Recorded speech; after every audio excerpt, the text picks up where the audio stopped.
귀한 시간, 귀한 말씀을 통하여서 바다와 온 안락한 땅에 이르기까지, 바다와 안락한 땅에 이르기까지 라는 제목으로 하나님의 귀한 말씀을 함께 나누고자 합니다. 진리인 기독신앙 안에서 우리가 믿는 하나님은 과연 어떤 분이실까요? 여기 계신 모든 분들은 저와 동일하게도 전능하신 하나님을 믿으시는 줄 믿습니다. 여기서 우리가 전능하신 하나님을 믿는다고 고백할 때의 중요한 점은 하나님의 전능하심이라고 할 때 이 전능의 바른 철학적 정의가 모든 것이 가능하다라는 말이 아니라 할 수 없는 것이 없으시다라는 것이라는 사실입니다. 이 두 가지의 명제는 같은 말인 것 같아도 완전히 다른 의미를 담고 있는데요. 대체 이 두 가지가 뭐가 다른가 하냐면 우리가 모든 것이 가능하다 할 때에 하나님의 전능함을 이와 같이 이해할 때 우리가 설정한 모든 것이라고 하는 영역은 하나님의 전능함을 고백하는 우리 자신이 이렇게 설정하고 고백하게 됩니다. 이때 한 가지 문제가 발생합니다. 그것은 바로 우리는 종교개혁자의 그 표현처럼 유한한 존재이기 때문에 무한하신 주님을 담을 수 없기 때문입니다. 그러므로 성도가 정의한 모든 것이라는 내용의 범주는 전능하신 하나님의 입장에서는 유한하며 제한된 것입니다. 그러므로 우리는 하나님의 입장에서 모든 것이라는 내용의 범주를 설정하거나 상상할 수가 없기 때문에 하나님의 전능하심에 대해서 모든 것이 가능하다가 아니라 할 수 없는 것이 없으시다라고 정의하는 것이 더 옳다는 것입니다. 그래서 개혁주의 장로교회가 신앙 고백의 표준으로 삼고 있는 웨스트민스터 신앙 고백에서는 이를 제2장 1항을 통해서 우리가 하나님의 전능하심을 고백하기 전에 불가해하다, 즉 헤아릴 수 없다는 말을 먼저 고백하게 하였습니다. 이는 선지자 이사야의 글을 통해서도 분명하게 확인이 되는데요. 이사야 선지자가 고백하는 하나님은 어떤 분이십니까? 이사야서 55장 8절에서 9절의 말씀입니다. 제가 응독해 올려드립니다. 이는 내 생각이 너희의 생각과 다르며 내 길은 너희의 길과 다름이니라. 여호와의 말씀이니라. 이는 하늘이 땅보다 높음같이 내 길은 너희의 길보다 높으며 내 생각은 너희의 생각보다 높음이니라. 아멘입니다. 그러니까 이사야 선지자가 고백한 하나님은 하나님의 길과 우리의 길, 하나님의 생각과 우리의 생각이 땅이 하늘에서 높음같이 높은, 즉 하나님은 우리의 사고와 이성을 초월한 전능하신 하나님이심을 분명하게 고백했던 것입니다.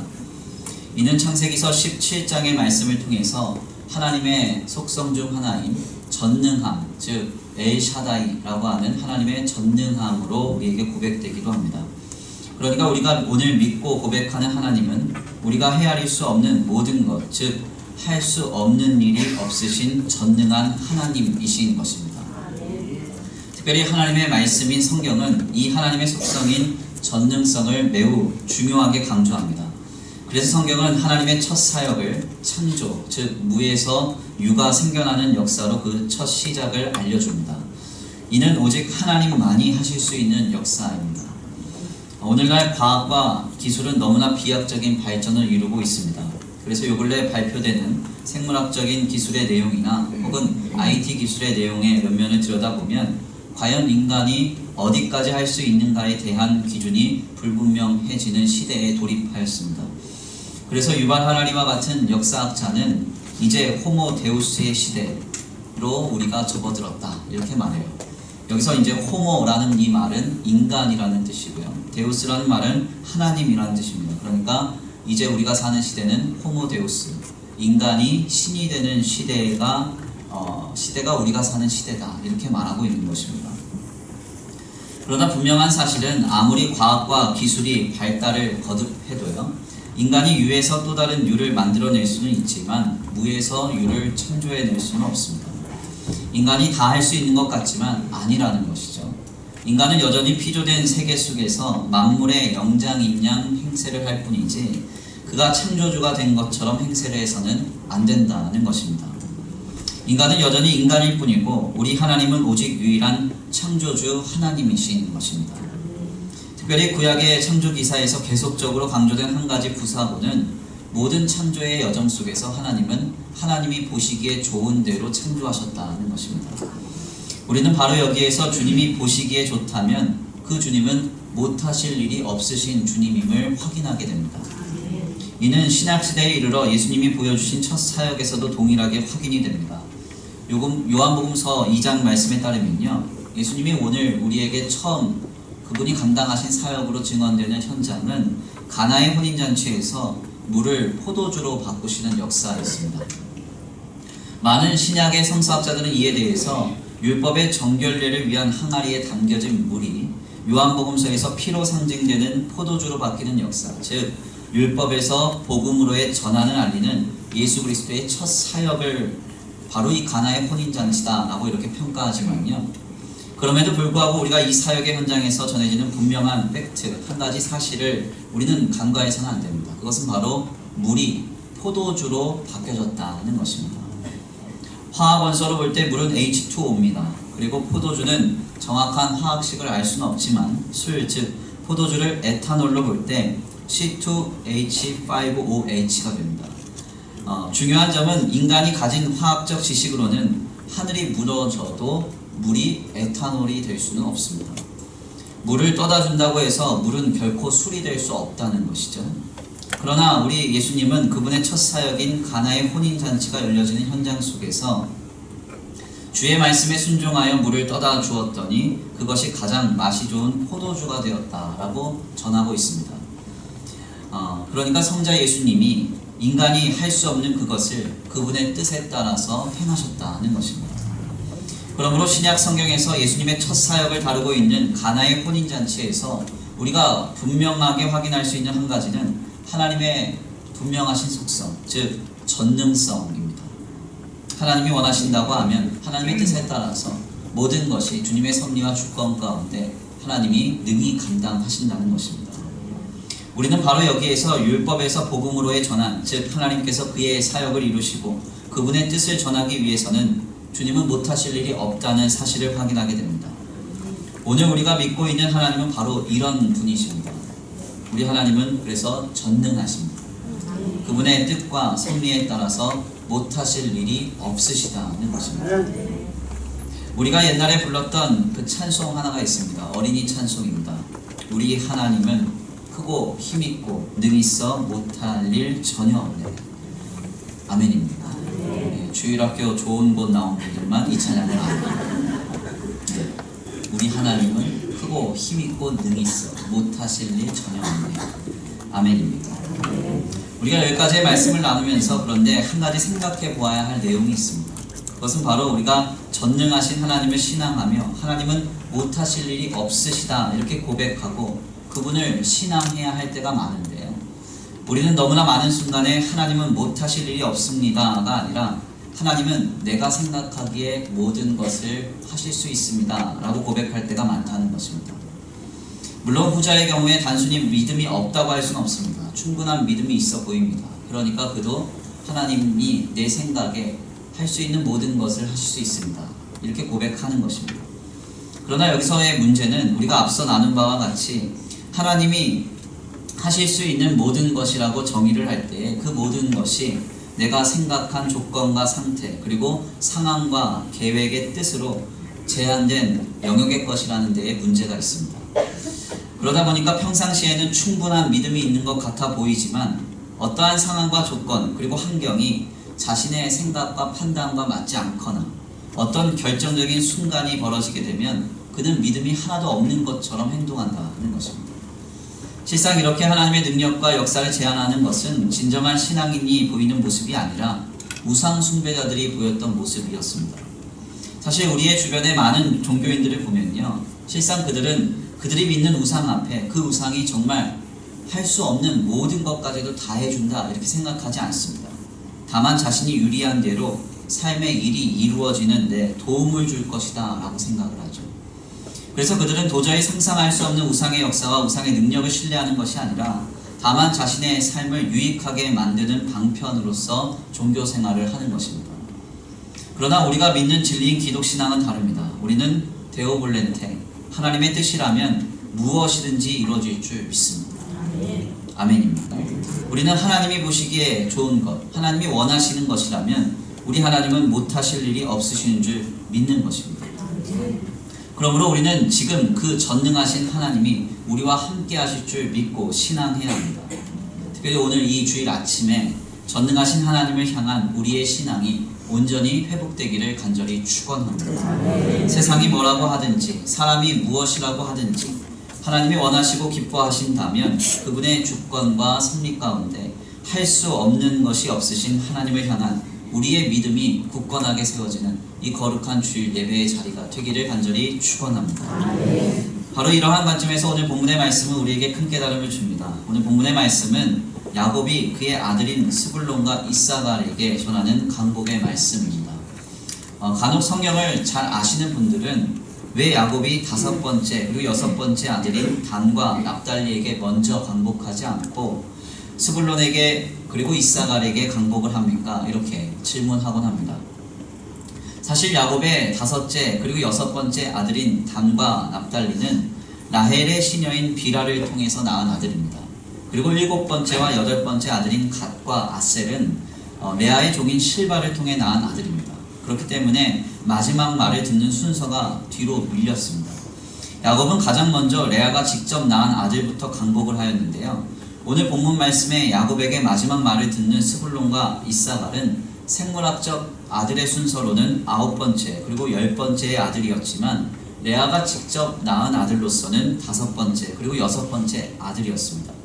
그래서 야곱은 단과 아셀 등과 같은 다른 아들들보다 오늘 본문 말씀에 스불론과 이사갈에게 먼저 간곡을 했던 것입니다.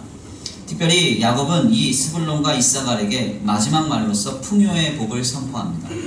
그런데 우리가 주목해 보아야 할 점은 야곱이 전한 풍요의 복이 특별히 스불론에게는 해변에 거주하는 것으로부터 그리고 또한 이사갈에게는 안락한 땅으로부터 임하는 복을 선포했다는 것입니다. 오늘 본문 말씀 13절에서 15절인데요. 우리 함께 다 같이 봉독해 올려드립니다. 오늘 본문 말씀 13절에서 15절입니다. 함께 봉독합니다. 시작.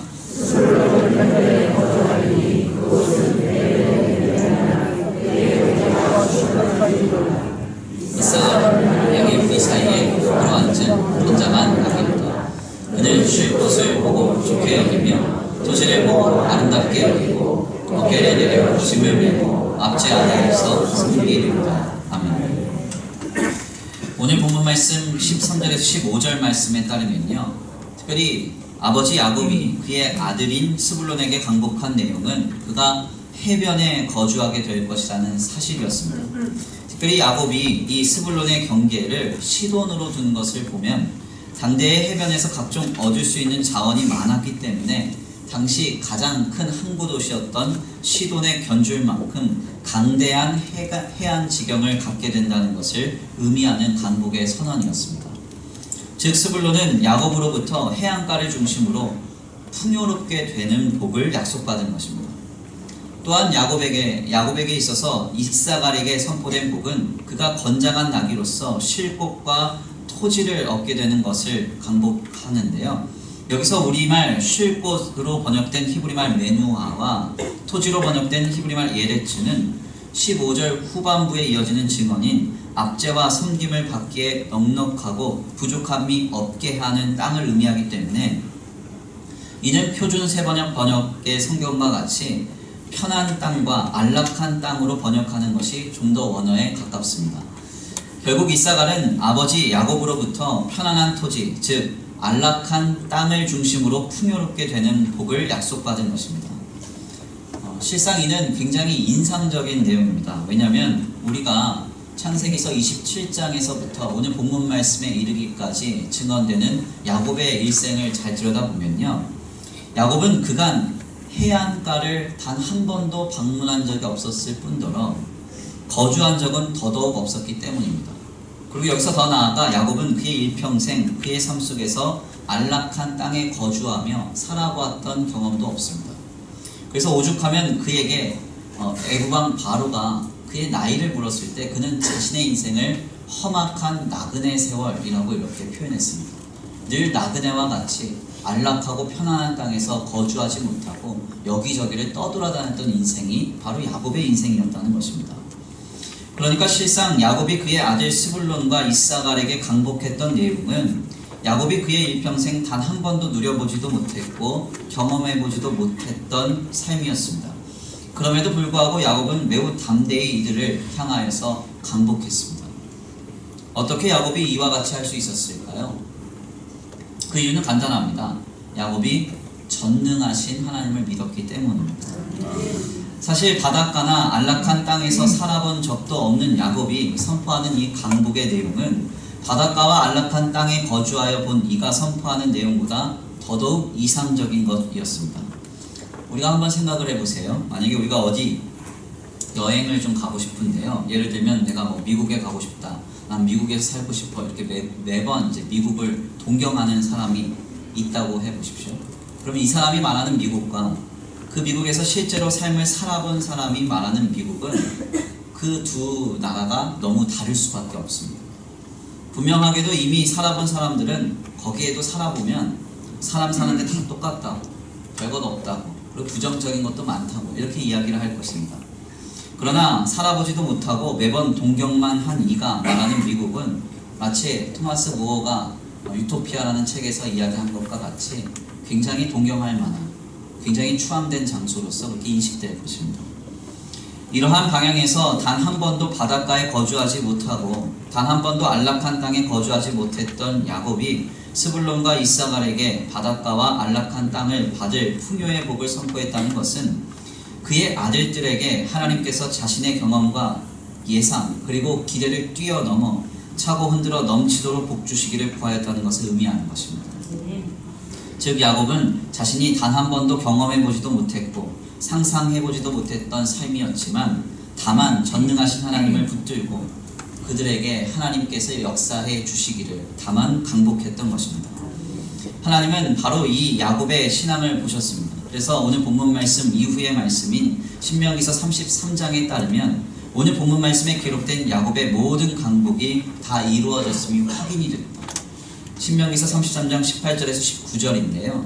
제가 좀 더 이해하기 쉽도록 표준 세번역 성경으로 그 내용을 읽어드리겠습니다. 스불론 지파와 이사갈 지파를 두고서 그는 이렇게 말하였다. 스불론은 해상 무역을 하여 번성하고 이사갈은 집에 재산을 쌓습니다. 그들은 외국 사람을 그들의 산마을로 초청하여 거기서 의의 제사를 드린다. 바닷속에서 얻는 것으로 그들은 부자가 되고 바닷가 모래 속에서도 감추어 있는 보물을 취한다. 아멘입니다.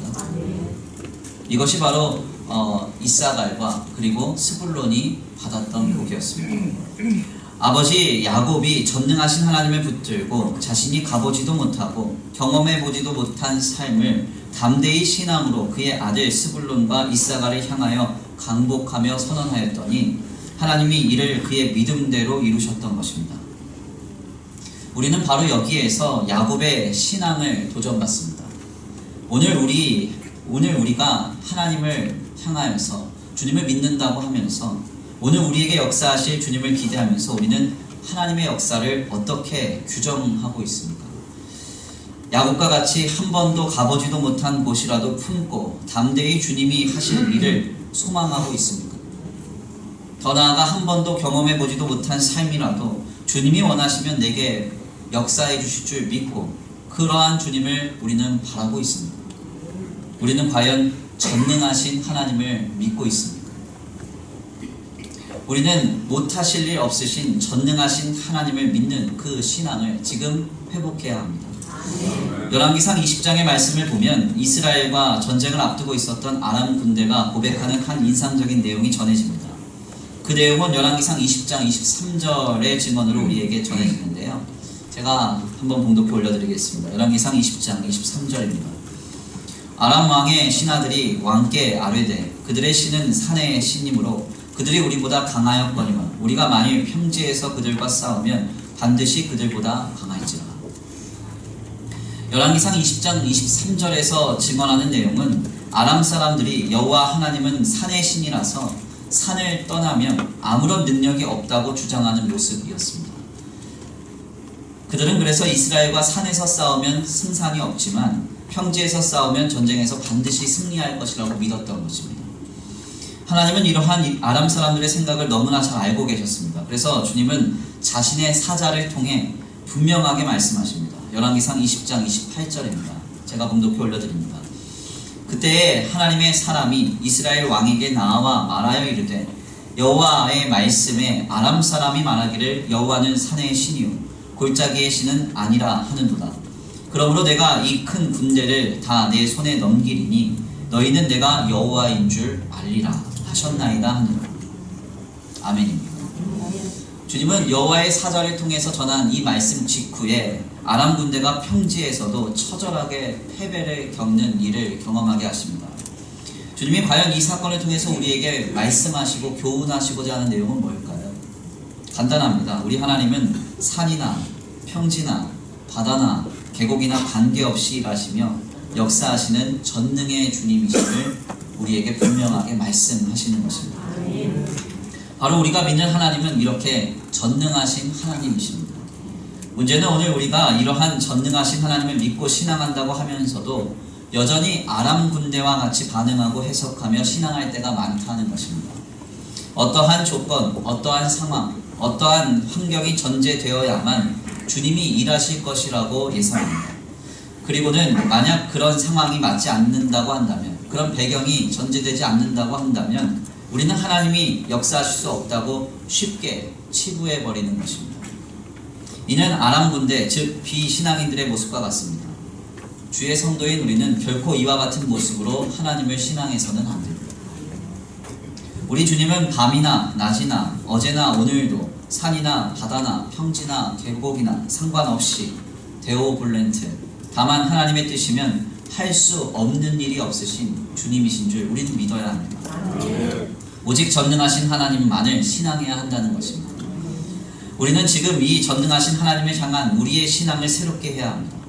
전능하신 하나님, 그 하나님은 능히 못하실 일 없으시다.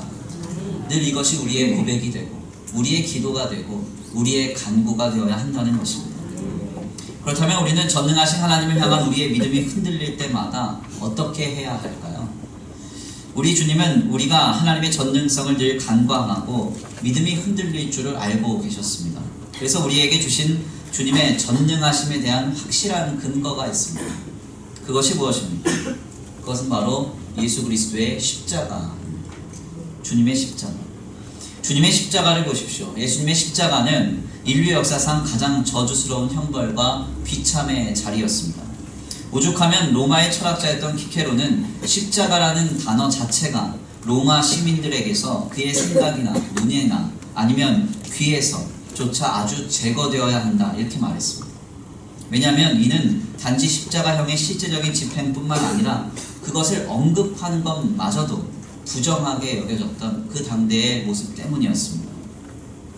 이토록 혐오스럽게 취급되던 것이 바로 십자가였습니다.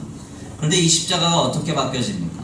지금은 전 세계 어디를 가보아도 십자가를 저주스럽게 여기는 곳은 단 한 군데도 없습니다. 어디에도 없습니다. 우리 하나님께서는 인류 역사상 가장 저주스럽고 가장 비참한 십자가를 예수 그리스도 안에서 모든 인류의 죄와 사망의 비참을 해결하신 글로리아 데이, 하나님의 영광이 가득한 십자가로 바꾸신 것입니다. 우리는 바로 이 십자가를 통해 사망에서 생명을 얻게 되었습니다. 그리고 죄와 사망의 종되었던 데에서 하나님의 자녀가 되는 권세를 얻게 된 것입니다.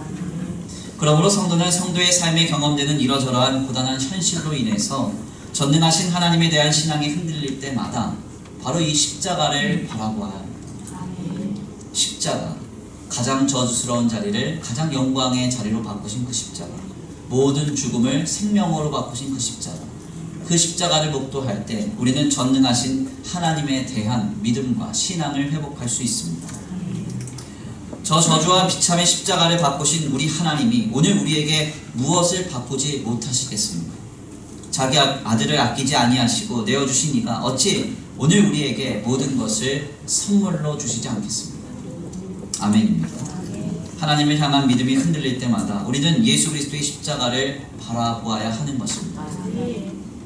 건국대학교의 부총장을 역임하시고 2013년도에 교수직을 은퇴하신 류태영 박사님이라는 분이 계십니다. 이분은 우리나라에서 손에 꼽히는 사회학자입니다. 특별히 이분은 덴마크 국왕 프레드릭 9세의 초청으로 농촌 개발 모델을 연구하여서요, 우리나라에 이것을 가져와서 새마을 운동을 도입한 선도적인 인물로 잘 알려져 있습니다. 특별히 이분이 2000년도에 쓰신 언제까지나 나는 꿈꾸는 청년이고 싶다라는 이 책은요, 저에게 그리고 많은 젊은이들에게 지금까지도 도전과 많은 교훈을 주고 있습니다. 특별히 이분은 우리나라에서 손에 꼽히는 어느 큰 교회의 장로님이시기도 한데요, 언젠가 한 매체를 통해서 들었던 이분의 간증은 쉽게 잊혀지지가 않습니다. 류태영 박사님의 고향은 전북 임실에서 더 들어간 산골마을 청웅이라는 곳이랍니다. 혹시 전라도 지역을 잘 알고 계시는 분들은 이 지역을 아시는지 모르겠습니다. 저도 이번에 우리 성도 가정의 장례를 섬기느라 임실까지는 가봤거든요. 청웅은 못 가봤습니다. 네, 아무튼 임실도 예전에는 굉장히 큰 이제 시골이었는데, 굉장히 이제 거기서 더 들어간 청웅이라는 산골 마을에서 이 류태영 씨가 태어납니다. 특별히 그의 가정이 얼마나 가난했는지 그의 아버지는 남의 집 머슴살이를 하면서 가정을 부양했다고 전해지는데요. 본래 이 어린 류태영 박사는 거기에서 초등학교를 졸업하고요, 중학교를 갈 수가 없어가지고 간신히 독학으로 일과 공부를 병행해서 편입을 시도한 뒤에 18살의 나이에 중학교를 졸업했다고 전해집니다. 그리고는 무작정 공부하겠다고 상경을 해서 구두 닦기와 신문팔이 그리고 아이스케이크 행상을 해서 겨우 야간 고등학교를 졸업했다고 그분이 말씀하시는데요. 특별히 그분의 간증에 따르면 서울에 상경한 뒤에는 너무나 고달프고 어려워서 어떤 때는 너무 배가 고파서 늘 하던 일이 쓰레기통에서 곰팡이 난 빵을 찾아서 먹고 불도 들어오지 않는 냉방에서 담요 한 장으로 겨울을 지내기가 일쑤였다, 이렇게 고백하셨습니다. 그런데 이분이 그토록 어려운 삶을 견디면서 떠올렸던 것은 다른 것이 아니었습니다. 다름 아닌 늘 어린 시절 자신의 어머니가 항상 자신에게 당부하셨던 말씀이셨습니다. 그분의 어머니는 늘 이렇게 자신에게 말씀하셨대요. 뭐라고 말씀하셨냐면 전능하신 하나님을 의지해라. 전능하신 하나님을 의지해라. 류태영 씨의 어머니가 늘 류태영 씨에게 했던 말입니다. 그리고 가난했던 그의 어머니는 어린 아들을 밤낮으로 늘 쓰다듬으면서 늘 그의 손을 붙잡고 이렇게 기도하셨답니다. 전능하신 하나님, 우리 태영이를 도와주세요. 전능하신 하나님, 우리 태영이를 도와주세요. 이렇게 기도하셨답니다. 그래서 어린 류태영 교수는 너무나 힘들고 그의 삶이 고단할 때마다 이렇게 생각했답니다. 전능하신 하나님이 계신데 무엇이 두려우랴. 전능하신 하나님 계신데 무엇이 두려우랴. 그렇게 기도하면서 모든 삶을 견디고 이겨냈다는 거예요. 그리고는 어려운 삶의 여정을 지나서 이분이 덴마크 유학을 준비하게 되는데요. 이때 기적이 일어납니다. 전능하신 하나님을 붙들고 기도하면서 이분이 덴마크 국왕 프레드릭 9세에게 유학 청원의 편지를 보냅니다. 그리고는 40일 만에 답장이 오는데요. 유학 허락과 더불어서 왕복 비행기 표까지 동봉해서 보낸 것입니다. 지금에야 여행으로 덴마크 자주 갈 겁니다. 쉽게 오고 갈 겁니다. 그렇지만 당시만 하더라도 우리나라와 덴마크는 수교도 되기 전이기 때문에 유학을 초청받아 간다는 것은 기적과 같은 일이었고요. 거기에다 이제 비행기까지 보낸다, 이것도 말할 수 없는 하나님의 역사였습니다. 그리고 나서 전능한 하나님이 하신 기적은 여기서 그치지 않았습니다. 덴마크 정부의 지원으로요, 당시 무려 3만 불의 지원을 받아 유럽 곳곳을 떠돌며 공부하기 시작하는데요. 지금도 3만 불이 큰 돈입니다. 그 당시는 말할 것도 없이 큰 돈이죠. 그러고선 이제 그 지원을 받아서 많이 공부를 하고 이것이 기반이 되어서 우리나라에 돌아온 이 류태영 씨가 한 일이 소위 잘 살아보세 하는 그 새마을 운동, 그 새마을 운동의 중심에 이분이 일하셨습니다. 그 이후에도 37살의 나이에 또다시 이스라엘의 국비 장학생 유학길에 올랐고요. 히브리 대학의 석박사 과정을 수석으로 마치고 동양인으로서는 최초로 벤구리온 대학의 사회학 교수로 일하게 되는 기적적인 일을 이룩했습니다. 그리고 나서 여러 가지 더 기념비적인 업적을 남기는 인생이 되었는데요. 이분이 간증을 통해서 그런데 말하는 자신의 삶은 우리의 기대와 예상과 같지 않았습니다. 그분이 어떻게 자신의 삶을 간증했는가 하냐면 이런 내용이었어요. 이 모든 기적과 같은 일들은 내가 무슨 천재여서가 아니고 철저히 하나님의 능력만 의지한 탓입니다. 저는 오직 하나님만 의지하는 믿음으로 삶을 살았기 때문에 하나님이 이런 기적을 허락하셨습니다. 아멘. 이게 바로 류태영 씨가 고백한 삶이었습니다. 어린 시절 그토록 가난했던 환경에도 굴하지 않고 전능하신 하나님을 믿어야 된다. 전능하신 하나님을 믿어야 된다. 이렇게 늘 고백하며 삶의 순간순간 차디찬 아들의 손을 잡고 전능하신 하나님, 내 아들을 도와주옵소서, 내 아들을 도와주옵소서 했던 그 어머니의 신앙이 그의 아들 류태영 장로에게 전해졌습니다. 그리고 이 신앙은 뿌리를 내리고 굳게 자라서 기적의 결실로 그의 삶을 통하여 나타나게 된 것입니다. 야곱이 한 번도 경험해보지도 못했고 한 번도 가보지도 못한 곳을 하나님의 능력만 붙들고 그의 아들 스불론과 이사가를 놓고 강복하였더니 하나님이 그의 믿음대로 역사하신 것처럼 류태영 장로의 어머니의 신앙이 류태영 장로에게 전해지고 또한 성취된 것입니다. 전능하신 하나님은 그의 전능하심을 믿는 성도에게 하나님의 하나님 되심을 나타내십니다. 지금 우리는 어떤 하나님을 믿고 있습니까? 과연 우리가 믿는 하나님은 어떤 분이십니까? 우리는 종종 하나님을 믿는다, 나는 하나님을 붙들고 있다 하는데 우리가 하나님의 역사라고 말할 때 우리는 과연 그 하나님의 역사를 어떻게 규정하고 있습니까? 우리 하나님은 크고 힘있고 능히 있어 못하실 일 전혀 없으신 주님이신 줄 믿습니다. 전능하신 하나님이신 줄 믿습니다. 가장 저주스럽고 비참했던 십자가의 자리를 글로리아 데이, 세상이 감당할 수 없고 세상이 우러러보는 하나님의 영광의 십자가로 바꾸신 하나님이신 줄 믿습니다. 그 전능하신 주님을 향한 우리의 믿음이 회복되기를 간절히 축원합니다. 귀한 시간, 귀한 말씀의 결론을 맺겠습니다. 야곱은 지금 오늘 본문 말씀을 통해서 그의 아들 스불론과 이사갈에게 자신이 단 한 번도 경험해보지 못한 복된 삶을 강복하고 있습니다. 이는 야곱이 신앙하는 하나님이 누구인지를 분명하게 밝혀줍니다. 하나님은 전능하신 하나님을 믿고 있는 야곱의 믿음대로 스불론과 이사갈에게 동일하게 역사하셨습니다. 지금 하나님은 우리의 믿음을 보고 계십니다. 하나님을 못하실 일 없으신 전능하신 주님으로 신앙하고 바라는 성도에게 우리 하나님은 그 전능하신 주님을 경험하게 하실 것입니다. 그러나 내 생각과 내 판단에 하나님을 제한하고 규정한 자에게는 하나님의 하나님 되심이 결단코 경험되지 않을 것입니다. 지금 전능하신 하나님을 향한 신앙으로 나아갈 때 야곱의 아들들과 같이 그리고 류태영 장로와 같이 전능하신 하나님이 역사하시는 기적과 같은 삶이 펼쳐지기를 간절히 축원합니다. 그 역사의 주인공 되시기를 바랍니다. 우리 이 시간 귀한 말씀 붙들고 함께 기도 올려드리겠습니다. 다같이 통성으로 기도하시겠는데요. 우리 먼저 찬양으로 결단하겠습니다. 찬양의 가사를 생각하시면서 기도합니다. 하나님, 그렇습니다. 우리 하나님은 전능하십니다. 내 생각과 내 지식과 내 사고를 뛰어넘어 일하시는 주님이신 줄 믿습니다. 능히 못하실 일 없으신 주님이신 줄 믿습니다. 우리 그 주님을 향한 신앙이 다시 한번 뜨거워지길 바랍니다. 내 상황과 내 조건과 내 형편에 주님을 가둬두지 않게 하시고 주님의 역사를 제한하지 않게 하시고 하나님 하실 일을 바라보면서 담대하게 믿음으로 전능하신 주님을 바랄 때 하나님의 하나님 되심이 경험되는 우리의 삶이 되게 하여 주옵소서. 우리 이 시간 간구하시면서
있습니까? 우리가 바라보는 하나님은 어떤 분이십니까? 내 생각과 내 지식과 내 사고에 갇힌 하나님을 바라며 신앙하고 있는 것은 아닙니까? 하나님, 이 시간 우리를 새롭게 하사, 우리의 마음을 새롭게 하사 온전히 전능하신 주님을 바라는 신앙이 아버지 굳게 세워지게 하여 주시옵소서. 내가 경험해보지 못한 삶이라도, 내가 알지 못한 내용이라도 하나님이 능히 하실 줄 믿고 바라며 신앙하기 원합니다. 전능하신 주님을 바라는 신앙이 되기를 원합니다. 이 시간 우리 다같이 결단하시고 또한 소원하시면서 주여 한번 부르시고 통성으로 기도를 드립니다. 주여 한번 부르시기도 합니다. 주여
하나님 감사합니다. 오늘 귀한 주일 주님 앞에 나와 귀한 말씀 상고케 하시니 감사합니다. 하나님, 야곱은 단 한 번도 거주해보지 못했던 바닷가였지만, 한 번도 경험해보지 못했던 안락한 삶이었지만, 전능하신 하나님 믿고 의지하며 신앙하는 마음으로 그의 아들인 스불론과 이사갈에게 강복하였습니다. 하나님은 이 믿음 보시고 그대로 그들에게 행하시고 역사해 주셨습니다. 전능한 하나님을 신앙하는 자에게 하나님은 하나님의 하나님 되심을 보이시고 나타내시는 줄 믿습니다. 하나님, 우리가 하나님을 믿고 신앙한다고 하면서 하나님의 역사와 하나님의 응답을 내 이성과 내 지식과 내 사고에 제한하거나 가두는 일이 없도록 주님 붙들어 주시옵시고, 아버지 전능하신 하나님, 못하실 일 없으신 하나님을 신앙하고 바람으로써 그 하나님 내게 오셔서 역사하시는 그 역사를 경험할 수 있도록 주님 붙들어 주시옵소서. 오늘도 귀한 자리에 나와 하나님 앞에 예배하고 돌아가는 발걸음 안전히 거하게 하여 주시옵시고, 한 주간 세상 속에서 살아갈 때에 하나님 원하옵기는 아버지 이런저런 상황과 환경과 조건 속에서 우리의 믿음이 흔들리지 않게 하시고, 아버지 그토록 비참한 저주와 사망의 십자가를 영원한 영광과 생명의 십자가로 바꾸신 주님을 바라보면서 아버지 주님을 향한 굳건한 신앙으로 승리하는 거룩하고 복된 한 주간의 삶이 되게 하여 주시옵소서. 이 시간 주님 앞에 귀한 예물 올려드린 손길 위에 복의 복을 더하여 주시옵시고, 하늘의 신령한 복과 땅의 기름진 복으로 이들의 가정과 생업 위에 복 내려 주시옵시되, 하나님 간절히 원하옵기는 주님께서 함께 하시고 인도하여 주셔서 세상과 사람에게 영향받지 아니하고 오직 하나님께로부터만 공급받는 귀한 가정과 생업이 되게 하여 주시옵소서. 특별히 원하옵기는 기도합니다. 하나님 이 예물이 쓰여진 곳곳마다 영혼과 생명 살아나게 하시고 하나님 나라를 위하여 쓰임받는 복된 예물 되게 하여 주시옵소서. 도우실 줄 믿고 감사함을 올려드리오며 사랑과 은혜가 많으신 우리 구주 예수 그리스도의 이름으로 감사하며 기도 올려드립니다. 아멘. 이제는 우리 주 예수 그리스도의 은혜와 성부 하나님의 극진하신 사랑하심과 성령 하나님의 내주 교통하심이 오늘 전능하신 하나님을 믿고 온전히 신앙하기로 결단하는 모든 성도들 머리 위에 이제로부터 영원토록 함께 있을지어다. 아멘.